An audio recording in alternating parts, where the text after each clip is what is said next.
నేను నిన్ను ఎప్పుడూ బాధ పెట్టాలి అనుకోలేదు, కానీ నువ్వు నన్ను బాధకు బానిస చేసి వెళ్ళిపోయావు.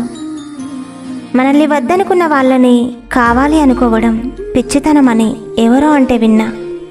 నిజమే, నాది నిజంగా పిచ్చితనమే. రావు రాలేవు అని తెలిసినా నీకై రాత్రింబగళ్ళు పరితపిస్తున్నా. కన్నీళ్ళే మిగిల్చిన నీకే కలలు కంటున్నా. నువ్వంటూ నా లైఫ్లోకి రాకుంటే ఈరోజు నాకంటూ ఇంత బాధ ఉండేది కాదు కదా. నీకు కనికరం అంటూ ఉంటే నన్ను ఇంతగా కన్నీళ్లు పెట్టించేవాడివి కాదు కదా. పని కట్టుకొని మరీ పలకరించావు, ప్రతిరోజు బాధపడేలా చేశావు. అయినా నేను నిన్నే ప్రేమిస్తున్నా, ప్రేమిస్తూనే ఉంటా. ఎందుకంటే నిజమైన ప్రేమంటే ప్రేమించిన వారు మనతో ఉండాలని కోరుకోవడం కాదు, వాళ్ళు దూరమైన వారి జ్ఞాపకాలు మనం మోస్తూ ఉండడం.